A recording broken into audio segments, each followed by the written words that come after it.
अज्ञानतिमिरान्धस्य ज्ञानाञ्जनशलाकया चक्षुर्मीलितं येन तस्मै श्रीगुरुवे नमः। मङ्गलं गुरुदेवाय मङ्गलं ज्ञानदायिने मङ्गलं प्रतिवासाय मङ्गलं सत्यसायिने। गिराय रथ जल बीच सम कहियत भिन्न न भिन्न बंदहु सीताराम पद जिन्हि परम प्रिय खिन्न। भगवान बाबा की असीम अनुकंपा से ये हम सभी यहाँ आदि शक्ति माँ जगत जननी के इस नवरात्रोत्सव में आनंद ले रहे हैं। ये हमारा सौभाग्य है कि हम यहाँ पर एक सत्संग में भाग ले रहे हैं और इसलिए हम बड़े बड़भागी हैं, परम बड़भागी हैं, जिसकी चर्चा हमने कल कर दी। चूँकि समय की बाध्यता है इसलिए हम ये बताना चाहते हैं कि कल हमने आप सब लोगों को ये बताया कि जीवन में ये जो हमारे प्रतिकूलताएं हैं वो क्या कारण है, और ये जो रात्रि है वही प्रतिकूलता है और दिन जो है वो अनुकूलता के रूप में प्रस्तुत किया गया है। संत तुलसीदास जी ने रामचरितमानस में लिखा है कि जन्म मरण सब दुख सुख भोगा हानि लाभ प्रिय मिलन वियोगा काल करम बस होहि गोसाई बरबस रात दिवस की न।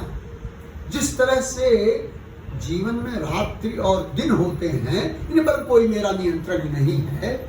दिन होता है फिर रात होता है। ठीक उसी प्रकार से जब व्यक्ति का जन्म हो गया तो मरण होगा, सुख है तो दुख होगा, हानि है तो लाभ होगा, प्रिय का मिलन और प्रिय का वियोग होगा। ये वैसे ही चलता है और चूंकि ये चल रहा है सुख और दुख, तो जीवन में हम सुख और दुख को जब हम इस परिप्रेक्ष्य में देखते हैं तो हमें ये रात्रि रूपी जो प्रतिकूलता है, जो दुख है, इस दुख का समाधान हम जीवन में कैसे प्राप्त करें, इसलिए ये नवरात्रोत्सव का बड़ा महत्व है। इसलिए हम इस नवरात्रि की पूजा करते हैं और इस संदर्भ में मैंने एक चर्चा की कि ये नवरात्रि है और नवरात्रि की शुरुआत जो है शैलपुत्री से होती है। तो शैलपुत्री है, ब्रह्मचारी है और ये 9 दिन का जो प्रक्रिया चल रही है ये शुक्ल पक्ष की रात्रि है। वैसे देखा जाए कि ये रात्रि शुक्ल पक्ष की रात्रि है तो प्रथम प्रतिपदा के दिन तो चंद्रमा दिखाई नहीं पड़ता, पूरी रात्रि ही रहती है। द्वितीय को थोड़े से चंद्रमा दिखाई पड़ती है और धीरे धीरे उसमें प्रकाश की वृद्धि होती है, इसलिए से कहा गया शुक्ल पक्ष। और ऐसे देखा जाए तो शुक्ल पक्ष और कृष्ण पक्ष की रात्रि में प्रकाश और अंधकार में कोई फर्क नहीं पड़ता है। अगर यहाँ पूर्णिमा के दिन पूरा प्रकाश रहता है तो कृष्ण पक्ष में पहले दिन थोड़ा ही अंधकार रहता है, इसके बाद पूरा रात भर प्रकाश ही रहता है। और इस तरह से अगर हम प्रकाश और अंधकार की गणना करें तो दोनों में बराबर होता है। इसलिए संत तुलसीदास ने एक बात कही है कि सब प्रकाश तम पाख दुह नाम भेद विधि कीन शशि शोषक पोषक समुझ जग जस अपजस दी। ये शुक्ल पक्ष को अच्छा माना जाता है और कृष्ण पक्ष को बुरा माना जाता है। ये यश और अपयश जो मिल रहा है क्या कारण है, जबकि दोनों में प्रकाश और अंधकार की मात्रा बराबर है। तो संत का कहना यह है कि ये जो शुक्ल पक्ष है यह धीरे धीरे प्रकाश का पोषण करता है। पहले दिन थोड़ा प्रकाश, इसके बाद प्रकाश आता है और धीरे धीरे प्रकाश बढ़ता रहता है। ये प्रकाश का पोषक करता है, इसलिए यह जो है अच्छा माना गया है। और कृष्ण पक्ष में निरंतर जो है वह अंधकार का पोषण करता है, उसमें प्रकाश धीरे धीरे कम हो जाता है, जिसकी वजह से कृष्ण पक्ष को हम बुरा मानते हैं।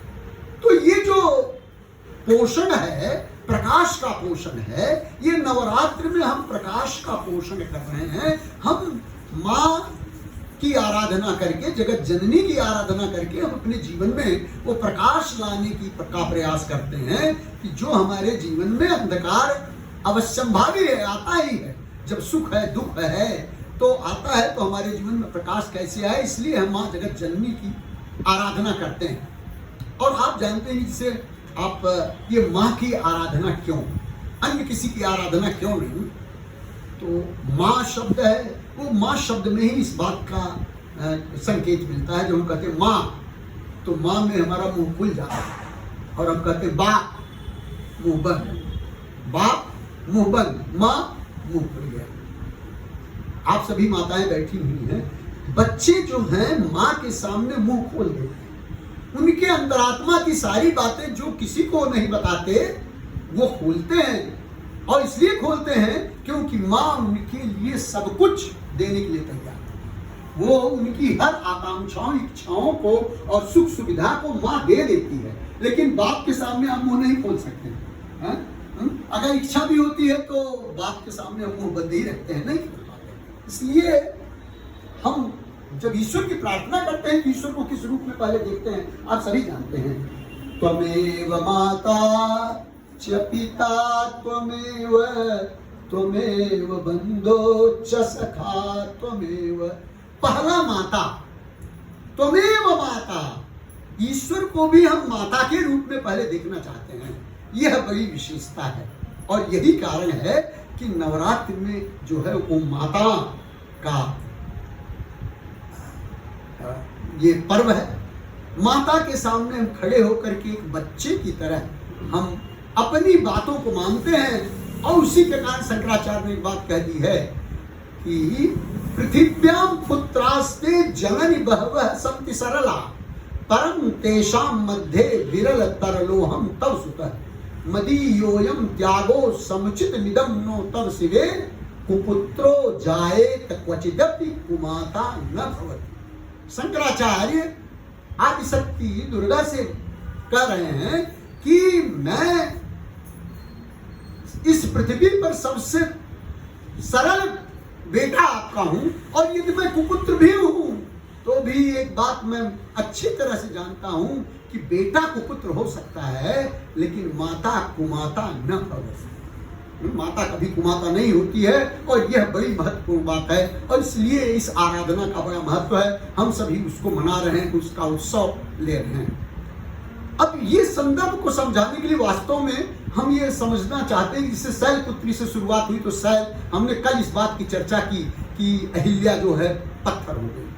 और पत्थर का मतलब क्या है? हम लोग अक्सर ये कहते हैं कि हमारी बुद्धि में पत्थर पड़ गया, मतलब पत्थर हो, ये बुद्धि जो है हमारी पत्थर हो जाती है। और तब जीवन में क्या होता है? क्योंकि हमने कल एक चर्चा की कि ये जीवन जो है, इसमें जो सुख दुख की सृष्टि है वो हमारे कर्म से है। क्योंकि ये कर्म प्रधान विश्व करी राखा, और जो जस करे सो तस फल चाखा। हम कर्म करते हैं, और कर्म करते हैं तो उस कर्म के आधार पर हम अपना फल प्राप्त करते हैं। जैसा कर्म करते हैं वैसा फल प्राप्त करते हैं। और इसकी शुरुआत होती है कामना से, विचार से। हमारे अंदर विचार आया, विचार से कामना उत्पन्न हुई, कामना से हमने कर्म किया, कर्म से फल, और फल से उसका भोग, चाहे अच्छा है या बुरा, वो करते हैं। और इस तरह से ये जीवन में सुख और दुख की सृष्टि होती है। और मानव सदैव ये प्रयास करता है कि वास्तव में ये हमें सुख ही सुख मिले, दुख न मिले। और उसका परिणाम है कि हम माँ जगत जननी की आराधना करते हैं, क्योंकि वही ऐसा है जो हमारे जीवन में प्रकाश को डालती है। और ये प्रकाश वैसे प्रकाश आता कहाँ से है? तो कहा गया है कि जगत प्रकाश प्रकाशक रामू।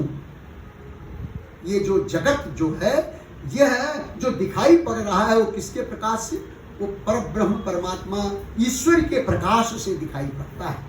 लेकिन यह प्रकाश आपको तभी मिल सकता है जब माँ की अनुकंपा होती है। ईश्वर को समझना, ईश्वर को प्राप्त करना, उस प्रकाश को प्राप्त करना आसान नहीं बगैर माता की अनुकंपा के। और इसलिए पूरे 9 दिन को 3 रात्रियों में विभाजित कर दिया गया है, काल रात्रि, महारात्रि और मोह रात्रि।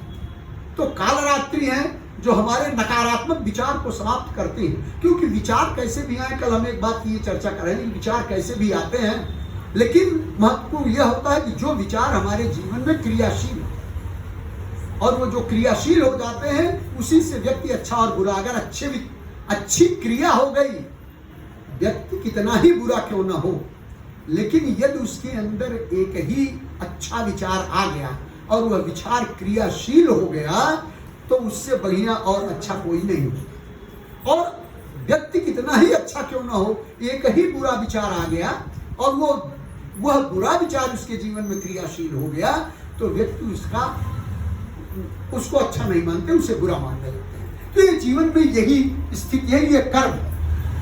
इसलिए एक बड़ा सुंदर बात की गई, जहां की रात्रि की अच्छी व्याख्या, और रात्रि को हम प्रकाश में करते हैं। तो इस नवरात्र में क्या करते हैं?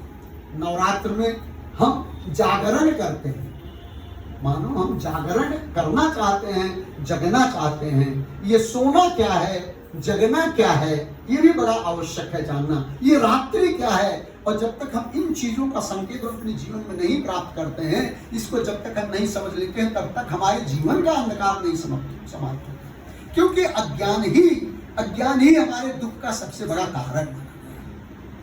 हम इसको हमारे वेदांत में कहा गया है कि सर्प और रस्सी।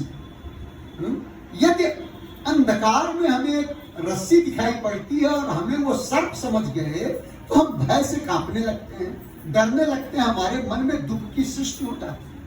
किंतु जैसे ही हम प्रकाश डालते हैं, उस प्रकाश से हम जब यह मान लेते हैं, देख लेते हैं कि नहीं वो सर्प नहीं है, रस्सी है, तो ये रस्सी जो है हमें हो जाता, और हमारा जो भय है, हमारा जो दुख है, वो समाप्त हो जाता है। तो ये ज्ञान जो है हमें बड़ा जरूरी है।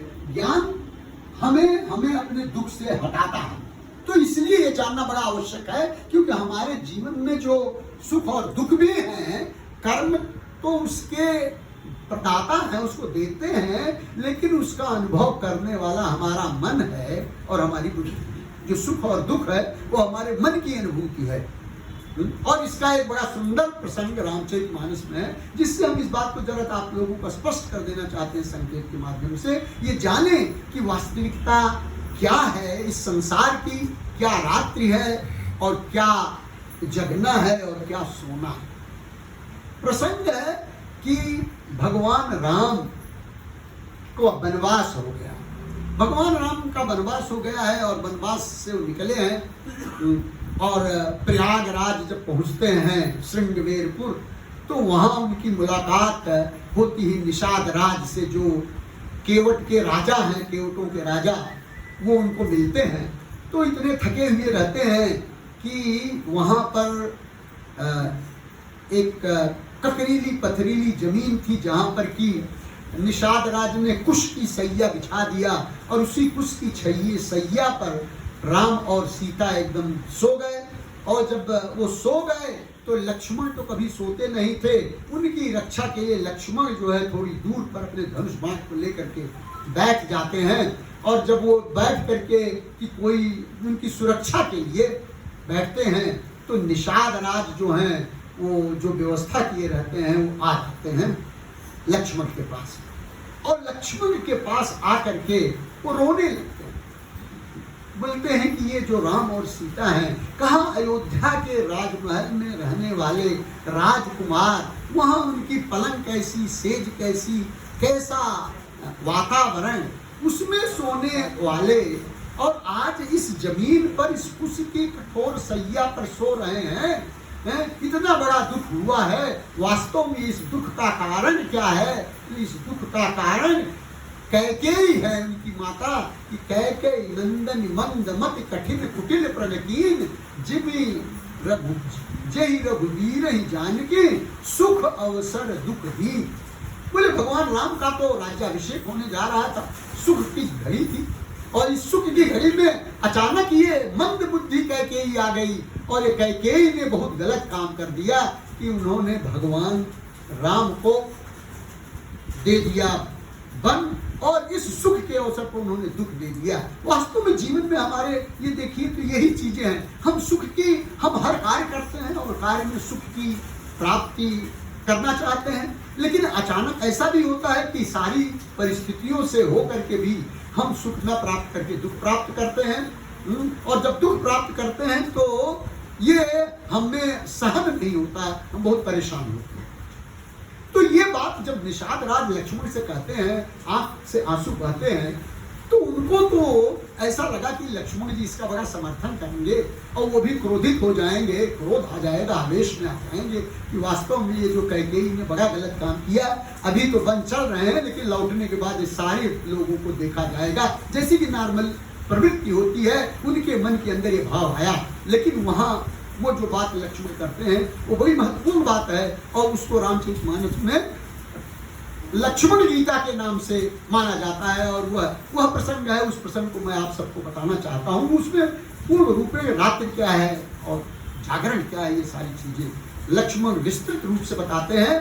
तो लक्ष्मण निषाद राज से कहते हैं कि निषाद जी, ये जो सुख और दुख है, इसके लिए आप किसी को दोष मत दीजिए। ये कैकेयी इसमें कोई दोषी नहीं है। कौन काहु दुख सुख कर दाता, निज कृत कर्म भोग सुनुघा। ये अपने अपने कर्मों का परिणाम है, सुख और दुख। इसमें कोई किसी का नहीं है। ये तो वैसे है कि भाई ठीक है, ये दुख मान लो कैकेयी के माध्यम से आ गया। अब उदाहरण के लिए जैसे हम आपको समझ लें कि क्या है इस जीवन में, सृष्टि में क्या चल रही है। मानो जैसे आपका कोई एक टेलीग्राम आ गया, तार आ गया, कोई एक पत्रवाहक पत्र लेकर के कोई दुख का समाचार आपको दे दिया, और दुख का समाचार दे दिया तो दुख उसका समाचार पढ़ने के बाद वो पत्रवाहक को ही आप लगे पीटने कि ये क्या लेकर के आ गया अभी। तो ये हमारी स्थिति है। तो भाई ये दुख जो आया हुआ है, ये कैकेयी के माध्यम से आया, किसी के माध्यम से आया है, लेकिन वास्तव में इसका कोई कारण नहीं। और दूसरी चीज क्या एक बता रहे हैं लक्ष्मण निषाद राज से, कि निषाद राज एक चीज तो मैं और सामने देख रहा हूं, क्योंकि जो दिखाई पड़ता है सत्य वही है। मैं अब इस वर्तमान परिस्थिति में जब तुम ये कह रहे हो तो मुझे एक चीज ये दिखाई पड़ रहा है कि राम और सीता तो बड़े आनंद से सो रहे हैं और कुछ नहीं हो रहा है, एकदम बहुत आनंद से है। और देख रहे हैं तो रो तुम रहे हो, आंख से तुम्हारे आंसू गिर रहा है, तो दुख तुम्हें हो रहा है और वो तो बड़े प्रसन्न है। तो सीधी सी बात क्या है, वो इस बात का और विश्लेषण करने की वास्तविकता क्या है। ये दुख और सुख व्यक्ति के अपनी सोच, अपने विचार, क्योंकि जो कर्म है, कर्म के फल तो मिलेंगे और उन फलों को आप किस ढंग से प्राप्त करते हैं, ये एक सोच के माध्यम से हम उसको समझ सकते हैं और तभी हम उसका निराकरण कर सकते हैं। जब तक इसका ज्ञान हमें नहीं होगा तब तक ये हमें महसूस नहीं होगा कि वास्तविकता क्या है और हम उस दुख से निजात नहीं पा सकते हैं, उस दुख को नहीं कर सकते, खत्म कर सकते हैं। तो राम क्यों आनंद से हैं, उनको वन जब हुआ तो राम क्यों आनंद से हैं, एक बड़ी सुंदर बात राम के विचारों से पता चलती है कि भगवान राम जब वन में वाल्मीकि जी से मिलते हैं तो वाल्मीकि से मिलते हैं। यहाँ तो लक्ष्मण बोलते हैं कि सबके कर्मों का फल दुख और सुख है। तो इसका मतलब ये है कि भगवान राम के कर्म कुछ खराब रहे होंगे जिससे कि उनको सुख के समय दुख हो गया, वनवास हो गया। ये तो निषाद राज की अपनी वृत्ति थी, लक्ष्मण के कहने की वृत्ति थी, उनकी मनोभावना थी। लेकिन भगवान राम इसको क्या सोचते हैं, तो भगवान राम वाल्मीकि से कहते हैं कि मुनिवर, ये जो संयोग मिला हमारे आपका दर्शन का, हमें जो मिला है, ये ऐसा लगता है कि मेरे जन्म जन्मांतर के पुण्यों का फल है। मैंने इतना पुण्य किया हुआ है कि उसी पुण्य का फल है जो आपका दर्शन हुआ है, और ये मेरी वन यात्रा उसी पुण्य के फल का परिणाम है। ये मानसिक देखिए विचार जो है, जिस ढंग से हम विचार को अपने रखेंगे, हम अपने जीवन को उसी ढंग से सार्थक बना पाएंगे। वो कहते हैं कि वास्तव में वन क्यों हुआ, तात वचन, हमारे पिता के वचन के पालन के लिए हुआ। हमारे पिताजी ने वरदान दिया था कैकेयी को, और वो वचन का को हमने सत्य करने के लिए ये बन लिया। तो मानो हम पिता की आज्ञा का पालन कर रहे हैं, और इससे बड़ा सौभाग्य कुछ नहीं। तात वचन और पुण्य मात हित, और हमारी माता कैकेयी जो है वह वो प्रसन्न है इससे, उनकी प्रसन्नता भी इसमें है, क्योंकि मेरा छोटा भाई और मुझे भी प्रसन्नता है कि मेरा सबसे प्यारा और योग्य भाई भरत जो है वो राजा बनेगा। तो तात बचन पुण्य मात हित और भाई भरत अस राव, ऐसा बड़ा राजा होगा। और वो सब तो होगा, ये तो पीछे की बात है, ये तो सब हो गया। लेकिन अब आगे देख रहे हैं तो आपका दर्शन है। तो तात बचन पुण्य मात हित भाई भरत अस राव और मोकह दरस तुम्हार प्रभ, मुझे आपका दर्शन मिला, सब मम पुण्य प्रभाव, ये सब मेरा पुण्य का प्रभाव है, अन्य कुछ नहीं। और यह जो है आनंद की जो अनुभूति है जीवन में, वो वन की यात्रा में भी भगवान राम और सीता ने कभी दुख का अनुभव नहीं किया। मानो सकारात्मक सोच, ये केवल बनावट की बात नहीं है। ये बात जब कैकेयी के सामने भी भगवान राम कहते हैं तो भगवान राम यही बात कहते हैं। जब कैकेयी के सामने जाते हैं, क्योंकि कोई भगवान राम से कहने के लिए तैयार नहीं होता कि कैकेयी ने ऐसा वरदान मांगा है, अभी आज उनका राज्याभिषेक होने वाला है, तो कौन जाकर के कहे कि अभी भाई आपको वन जाना है। तो उनको बुलाया गया कि कैकेयी ने बुलाया है, तो कैकेयी जब बताती हैं कि ऐसा है कि इन्होंने हमको 2 वरदान देने के लिए कहा, उसमें मैंने भरत को राजगद्दी और आपके लिए वनवास मांगा है, तो भगवान राम बड़े प्रसन्न होते हैं। और एक चीज ये है, रामचरितमानस में जिन शब्दों का उपयोग किया गया, समझदारी की बात है कि वो कैकेयी को जननी बोलते हैं। जननी, अब अपनी माँ की उम्र के किसी भी व्यक्ति को आप माँ कह सकते हैं, लेकिन जननी नहीं कहा जा सकता। जननी एक ही होती है जो जनन धारण करती है, बच्चे को का जो जनन धारण करती है वो जननी है। और जननी की विशेषता क्या है कि छोटा बच्चा अबोध रहता है, माँ समझती है किसको क्या दुख है, और रोना शुरू होता है कि तुरंत माँ समझ लेती है कि इसको दूध चाहिए या इसके पेट में दर्द है, दुख है, क्या है, और समझ करके उस हिसाब से करती है। मानो छोटे बच्चे के हृदय को और मन की बात को जाग करके वो माता इस ढंग से जाती है, कार्य कर लेती है।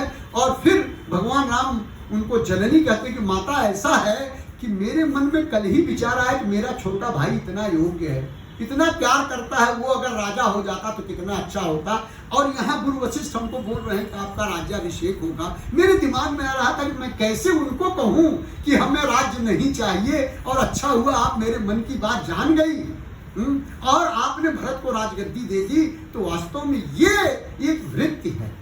वो कैकेयी से कहते हैं कि सुन जननी सोई सुत बग भागी, जो पितुमातु वचन अनुरागी, जो माता पिता का आज्ञा करने वाले, हे जननी हुए तनय मातु पितृ तोषण हारा, दुर्लभ जननी सकल संसार। हे जननी, उनको जननी, बार बार जननी यही कह रहे हैं। मानो वो एक कह रहे हैं कि ये जो कुछ भी हुआ सही हुआ, एक सकारात्मक सोच है। और इतना ही नहीं कि कैकेयी के पास तो है, कैकेयी के पास तो ये बात कहे, अब कौशल्या के पास गए अपनी माँ के पास, तो माँ के पास क्या बोल रहे हैं, वो भी एक बड़ी बात है। एक प्रसंग जो है कि कौशल्या जब देखती हैं तो राम को कहती हैं कि बेटा अब ये राज्याभिषेक का ये जो क्रिया चालू होगी तो उसमें बड़ा समय लग जाएगा। माँ तो सदैव बच्चे के खाने पीने के बारे में ही सोचती है, बोले कुछ मिष्ठान और फल खा लो, क्योंकि ये प्रक्रिया कितनी लंबी चलेगी पता नहीं, इसलिए थोड़ा मधुर फल खा लो और फिर तुम अपने कार्य में जाओ जिससे तुम्हारा राज्याभिषेक। और भगवान राम को आए थे कौशल्या से विदा मांगने की कि अब मुझे बन जाना है, तो कौशल्या से क्या कह रहे हैं, बोले कि माँ अभी बड़ी विचित्र बात हो गई।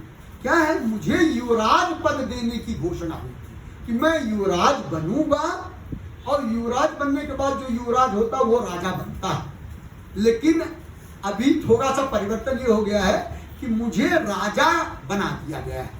बोले अरे क्या आपके पिता दशरथ जो है वो बन जा रहे हैं? बोले नहीं, वो बात नहीं है, ये अयोध्या का राज्य का बंटवारा कर दिया गया है। ये अयोध्या जो व्यवस्थित राज्य है, व्यवस्था वाला है, जिसमें ज्यादा दिमाग लगाना नहीं है, वो योग्य भरत को सौंप दिया गया है कि आप इस व्यवस्थित अयोध्या को देखिए, और जो वन है जहां पर अच्छी तरह से विकास करना है, अच्छी तरह से बनाना है, वो जंगल का राजा हमें बना दिया गया है। तो तो अब ये थोड़ा सा परिवर्तन हो गया, मैं जंगल का राज भगवान हमारे पिताजी ने दिया है, तो पिता दीन मोह कानन राजू। ये जो विचार है सकारात्मकता, जो सकारात्मकता जीवन में आती है, यही जीवन को उत्तरोत्तर उत्थान की तरफ लेके जाती है। क्योंकि सारे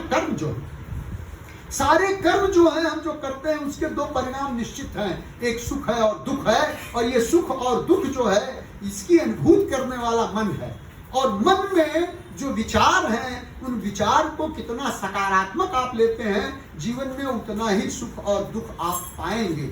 और इसीलिए एक बात वो कहते हैं कि ये जीवन पूर्ण काल दुख सुख कर दाता, निज कृत कर्म भोग सुख खाता, योग वियोग भोग फल मंदा, हित अनहित मध्यम भ्रम फंदा, और जन्म मरण जहलग जग जालू, संपत्ति विपत्ति कर्म अरु कालू, धरणी धाम धन पुर परिवारू।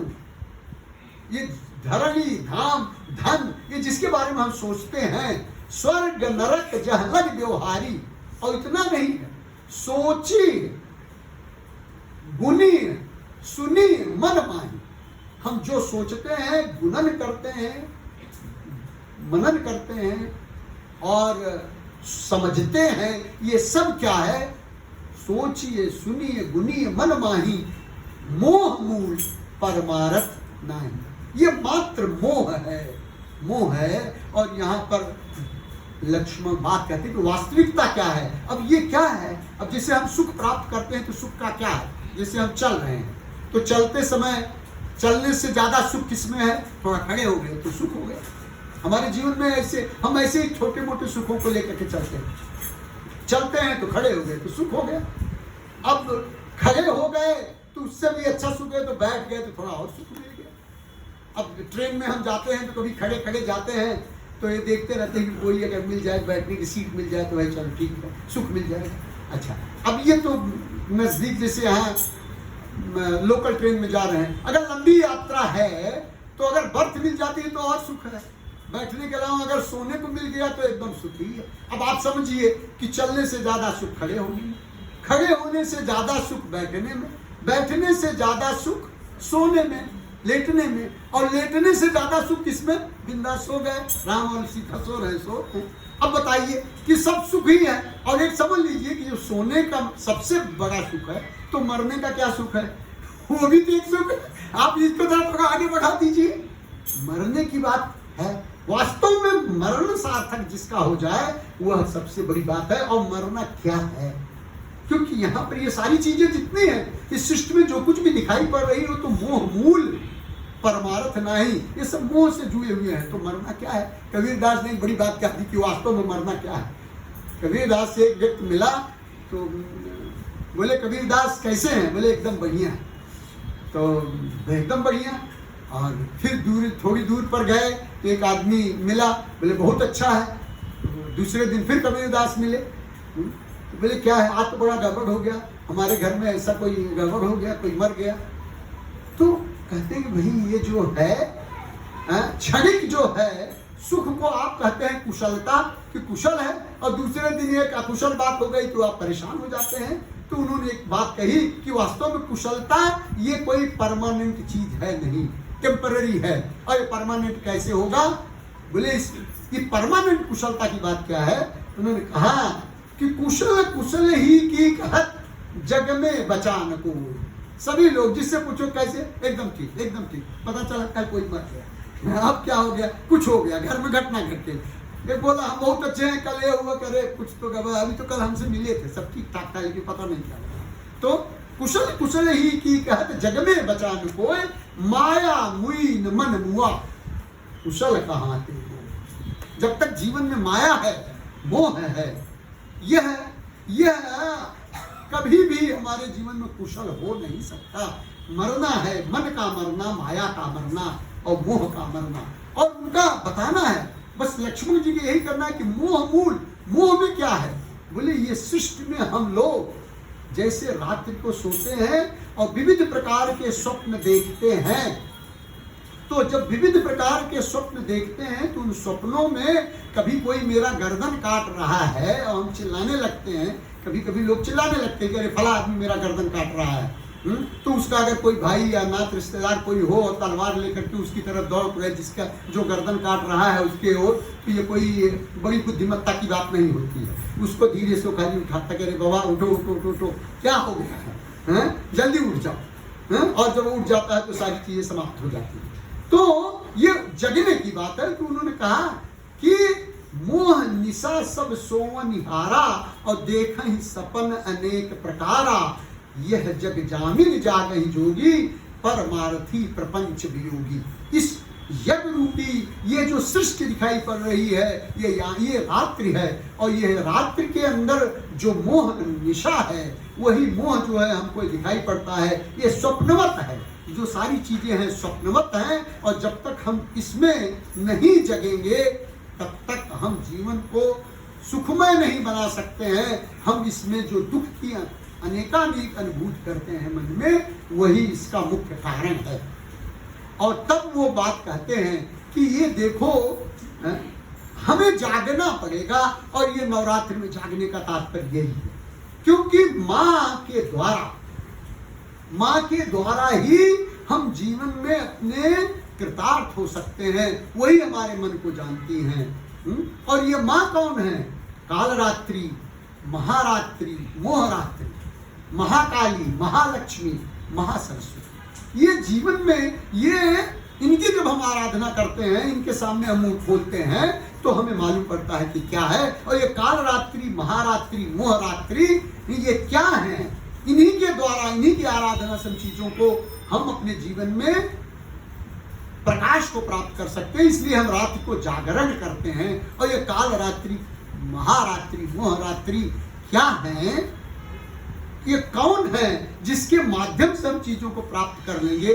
तो ये भी जानना बहुत जरूरी है। और उन सब चीजों के लिए वैसे नवरात्रि को 3 रात्रि में बता दिया है, लेकिन तुलसीदास जी ने रामचरितमानस में कालरात्रि, महारात्रि और मोहरात्रि, महाकाली, महालक्ष्मी और महासरस्वती को के रूप में सीता जी को प्रतिस्थापित किया हुआ। बोला सीता क्या है? तो उद्भव स्थिति संहारकारिणी, क्लेशहारिणी, सर्व श्रेयस्करीं सीताम नतोहम राम वल्लभाम।